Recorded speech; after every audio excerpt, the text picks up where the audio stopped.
साथियों, जय भीम। आज की वीडियो की शुरुआत हम दो पंक्तियों के साथ करते हैं। आओ कलयुग का दिल खोल कर करे स्वागत। इस युग में पाखंड का अंत लिखा है और ज्ञान का सूरज छिपा है।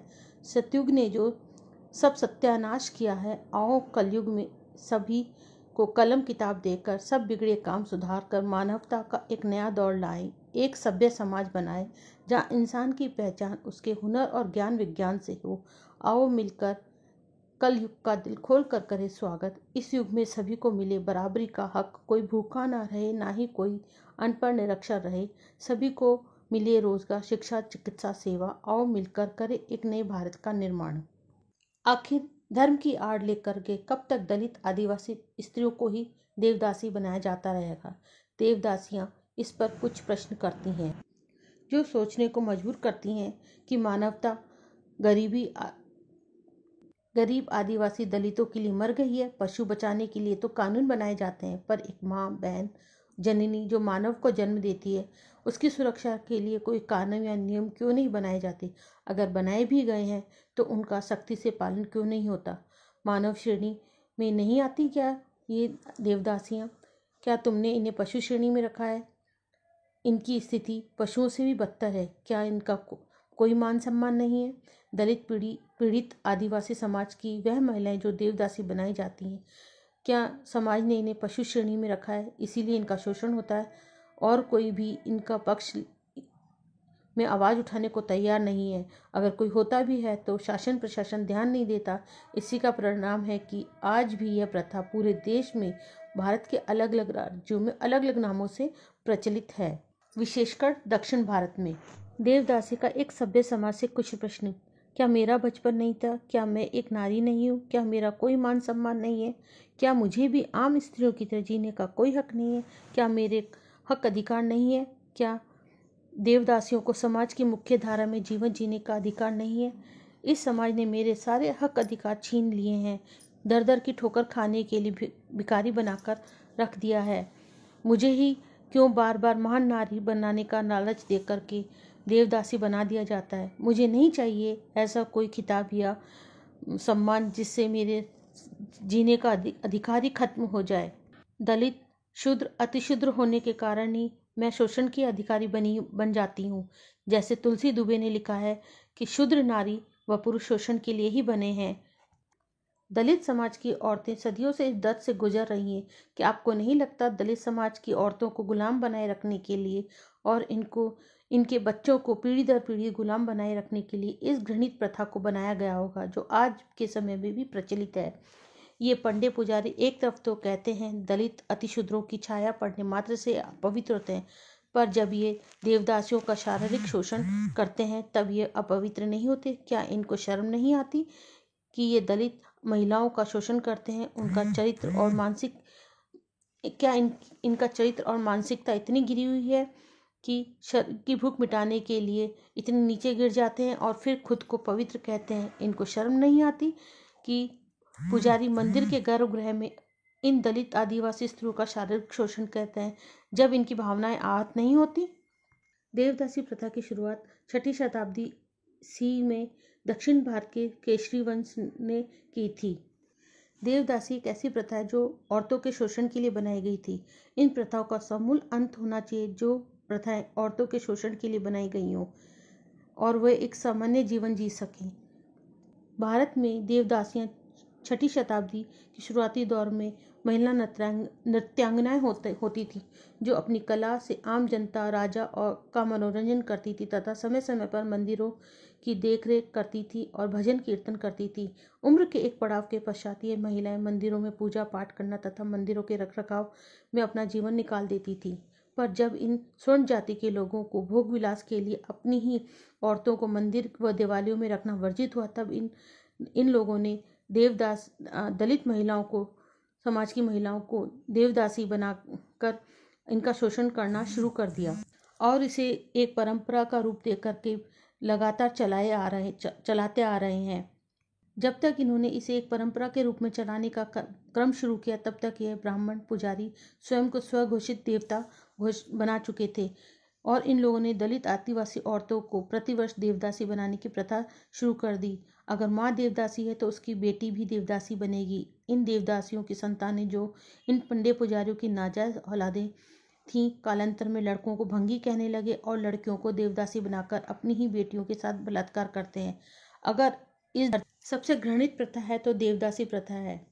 आज़ादी से पहले जब देश में राजे रजवाड़ी हुआ करते थे, उस समय देवदासियां नृत्यांगनाएं और कलाकार हुआ करती थी, जिनका पर्दे के आड़ में शोषण हुआ करता था, परंतु उन्हें उस समय धन, वैभव, मान सम्मान सभी कुछ प्राप्त था। देवदासियां बनने के लिए समर्पण नाम की एक प्रथा समारोह चलाया जाता है, जो विवाह समारोह के समान ही होता है, जिसमें पुजारी लड़कियों की शादी देवता या मंदिर से करवा देते हैं। इन्हें समाज में कला के रक्षक के रूप में मान्यता प्राप्त थी। इसी कारण इनकी पहचान, मान सम्मान बहुत था। 6वीं शताब्दी से 13वीं शताब्दी के मध्य जब ब्रिटिश कानून या कंपनी कानून लागू हुआ, तब इन देवदासियों की स्थिति बहुत दयनीय होती चली गई। अब ये मात्र मंदिरों में शोषण की अधिकारी बनकर रह गईं। कर्नाटक में तथा देश के कई राज्यों में देवदासी प्रथा आज भी जारी है। कर्नाटक में 90,000 से भी ज्यादा देवदासियां हैं। विदेशी संस्था सर्वेक्षण के अनुसार इन देवदासियों की उम्र 18 वर्ष से भी कम है, जो 20% से भी ज़्यादा है। 21वीं शताब्दी में भी कर्नाटक में कई हिस्सों में सामाजिक, सांस्कृतिक, धार्मिक मान्यताओं के चलते ये प्रथाएं आज भी चोरी छिपे या खुलकर जारी हैं। क्या इससे देश की नारी की भावनाएं आहत नहीं होती? आरएसएस, भाजपा तथा कथित सनातनी कर्नाटक में हिजाब और दिल्ली में 22 प्रतिज्ञाओं पर देश में तनाव और दंगों का माहौल पैदा करते हैं और देश में धर्म के नाम पर शांति भंग करते हैं। कहने को तो ये शूद्र, अतिशूद्र, आदिवासी महिलाओं की शादी पत्थर की मूर्ति से कर दी जाती है, जिसे ये मनुवादी भगवान कहते हैं। इनका काम देवताओं की और मंदिरों की देखरेख करना और साफ सफाई करना है। इन महिलाओं का तो मंदिर के गर्भगृह में देह शोषण होता है। पंडे पुजारी व स्वर्ण पुरुष इनका बलात्कार करते हैं। ये मनुवादी कहते हैं कि शूद्रों और नीच जाति की छाया मात्र से यह पवित्र हो जाते हैं। देवदासी प्रथा के नाम पर ये लोग मंदिरों को अय्याशी का अड्डा बनाए हुए हैं। इन देवदासियों के बच्चे पिता कौन है पता नहीं, पता होते हुए भी देवदासी इन्हें अपने पिता का नाम नहीं दे सकती। बच्चे होते ही इन्हें या शरीर से काम न करने लायक होते ही इन्हें मंदिर से बाहर फेंक दिया जाता है, जैसे कूड़े को फेंकते हैं। इन्हें भीख मांगकर या वेश्यावृत्ति करके अपना जीवन यापन करना पड़ता है और ये परंपरा आज की नहीं, हजारों सालों से चली आ रही है। जब से ब्राह्मण धर्म अस्तित्व में आया है, तब से इस देवदासी प्रथा का जन्म हुआ है। दलितों, आदिवासी महिलाओं का शोषण करना और उनका और उनके बच्चों को गुलाम बनाए रखना, ताकि दलित आदिवासी समाज कभी भी मुख्य धारा में न आ सके। गरीब आदिवासी दलित परिवार को धर्म के नाम पर, गरीबी के नाम पर अपनी छोटी छोटी बच्चियों को देवदासी बनाने पर मजबूर कर दिया जाता है। अगर कोई परिवार इनके झांसे में नहीं आता तो जबरदस्ती देवदासियां बना दिया जाता है। इन पंडे पुजारियों और धर्म के ठेकेदारों को अपनी शारीरिक भूख मिटाने के लिए औरतें मिलती रहीं।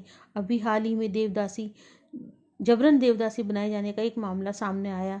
ऐसे ही कई मामले हर दिन होते रहते हैं, पर सामने एक आधी आता है, वो भी उस दलित बच्ची की अदम्य साहस की वजह से, जो सामने आकर इन मनुवादी लोगों के विरुद्ध सरकार से गुहार लगाती। कर्नाटक के जिला कोप्पल उक्कूकेरी गांव में देवदासियों का गांव कहा जाता है। आप लोग इसी से अंदाजा लगा सकते हैं कि दलित समाज आज भी हाशिए पर ही है और दलित औरतों की हालत तो नर्क से भी बदतर है। एक तरह से कहें कि वे जिंदा लाशें हैं, जिन्हें खुद अपनों ने कभी नहीं अपनाया, दूसरों से क्या उम्मीद कर सकते हैं। क्या इन स्त्रियों को इस नर्क से बाहर निकालने के लिए किसी भी वर्ग या धर्म समुदाय ने प्रयास नहीं किया जितना करना चाहिए था? अगर यही व्यथा अन्य किसी व्यक्ति या समाज के साथ होता तो क्या मीडिया, क्या सरकार, क्या धर्म, क्या कानून के ठेकेदार सभी एक हो जाते और इस प्रथा का समूल अंत करने के लिए लग जाते। मैं किसी की भावना आहत नहीं करना चाहती। दलित, आदिवासी औरतें, बच्चों के साथ आए दिन ऐसी स्थिति और घटनाएं होती हैं जिससे इंसानियत हर पल शर्मसार होती रहती है। इन महिलाओं, बच्चियों को न्याय भी नहीं मिलता। न्याय के नाम पर परिवार को मार दिया जाता है या बंधक बना लिया जाता है। देवदासी बनाते समय इनको अपमानित किया जाता है। मणिमाला, मंगलसूत्र, हाथ में हरी चूड़ियाँ, चांदी के 2 पतले कड़े, बांस की 3 टोकरियाँ और एक हरी साड़ी दी जाती है। जो टोकरियां हैं वो इनके भीख मांगने के काम आती हैं, और जो इनको सामान दिया जाता है वो इनके देवदासी बनने और इनकी पहचान होती हैं कि कोई दूर से देखे तो कह सकता है कि ये देवदासी है। देवदासी बनाने की रीतियाँ तो और भी अधिक घृणित है।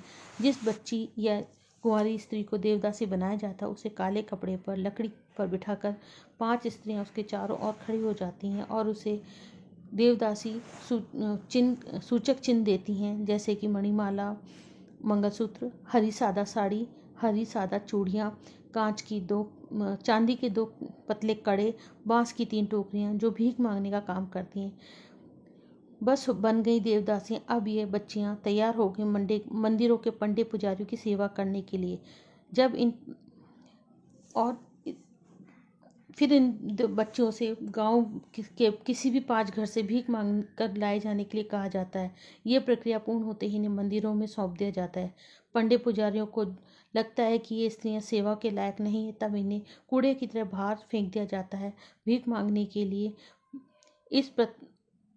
इस प्रथा का बखान पुराणों में भी बताया जाता है। 6ठी शताब्दी में शुरू यह प्रथा गुप्त वंश चोल वंश के शासन में भी थी। हेंगसांग अल-बुरूनी, अरब यात्री अबू जुबैद अल हसन जैसे कई विदेशी यात्रियों ने अपने कई लेखों में इसकी बात की है। देवदासियां अपनी व्यथा किससे कहें, ये तथाकथित सभ्य समाज उन्हें मुख्य धारा में लाना ही नहीं चाहता, तभी तो ये घृणित प्रथा आज भी प्रचलित है। अम्मा देवदासी कहती हैं कि हमारा शोषण होता है। बच्चे होने के बाद या सेवा देने में असमर्थ होने पे हमें सड़कों पर भीख मांगने के लिए या वेश्यावृत्ति के लिए बेच दिया जाता है। ये देवदासियां शूद्र होती हैं। इन्हें धार्मिक संकट का डर दिखाकर इस प्रथा को घसीटा जाता है। अगर माँ देवदासी है तो उसकी बेटी भी देवदासी बनना पड़ता है, क्योंकि इनकी बेटियों से कोई बहू नहीं बनाता।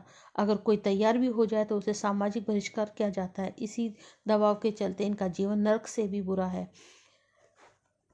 जया, जो एक देवदासी की बेटी है, कहती हैं मुझे मेरे पिता का नाम नहीं पता, कौन पिता होते हैं ये भी नहीं पता, और पिता किसे कहते हैं ये भी नहीं पता।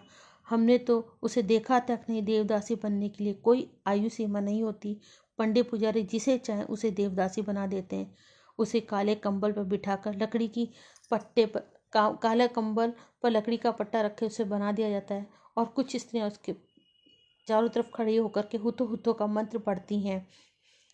इसी के साथ उसके माथे पर आड़ा सिंदूर लगा दिया जाता है तथा उसे मणिमाला, चांदी की 2 पतले कड़े और हरी साड़ी पहना करके और भीख मांगने के लिए 3 टोकरियां दे करके इन्हें गांव में भेज दिया जाता है, जिससे कि वे भीख मांग कर ले आए। ये प्रथा क्रिया पूरी होते ही ये देवदासी बन जाती हैं। दक्षिण भारत में आज भी ये प्रथा चलाई जा रही है। यह प्रथा देश के अलग अलग राज्यों में अलग अलग नामों से आज भी जारी है।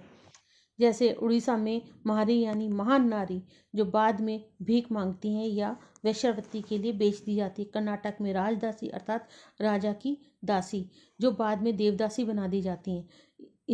यहाँ पर एक नाम और दिया जाता है जोगिन, जो ईश्वर की पूजा करने में अपना सर्वस्व त्याग दे और ब्रह्मचर्य का पालन कर दे, परंतु मंदिर के गर्भगृहों में इनके साथ शोषण होता है। महाराष्ट्र में मुरली और भाविन, दक्षिण भारत में स्थानीय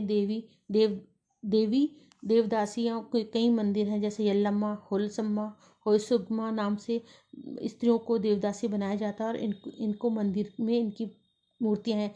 इस प्रथा को बनाए रखने के लिए दक्षिण भारत में आज भी जगह जगह पर इस तरह के मंदिर देखे जा सकते हैं। दलित समुदाय के हक्कू समिति के शोषण समिति मुक्ति के सचिव सत्य मूर्ति कहते हैं, सरकार इन्हें 1500 रुपये पेंशन देती है, जो किसी को भी मिलती है और किसी को नहीं मिलती। इस 1500 रुपये की पेंशन से इनका क्या गुजारा होगा, आप खुद सोचिए। देवदासियां बहुत ही ईमानदारी से अपनी सारी रस्मों का पालन करती हैं। हर महीने की पूर्णिमा को, जिसे रंडी पूर्णिमा भी कहते हैं, ये उस समय दौरान मंत्रों का उच्चारण करती हैं और सभी की मंगल कामनाओं के लिए दुआएं करती हैं। आप देखिए, इन देवदासियों को सीधे शब्दों में रंडी शब्द का नाम दिया गया है, अर्थात वेश्याएं, जो मान्यता प्राप्त हैं पंडे पुजारियों के द्वारा।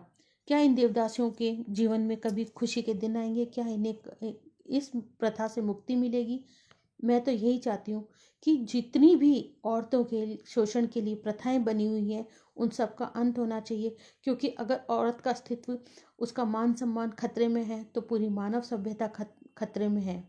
आखिर कब तक दलित नारियों को ही देवदासी बनाया जाएगा? क्या इन्हें दर्द से मुक्ति मिलेगी? यदि ऐसा होता है तो ये एक मानव सभ्यता के लिए मील का पत्थर साबित होंगी। जय भीम, जय कलयुग, नमो बुद्धाय। चैनल को लाइक करें, शेयर करें और सब्सक्राइब करें।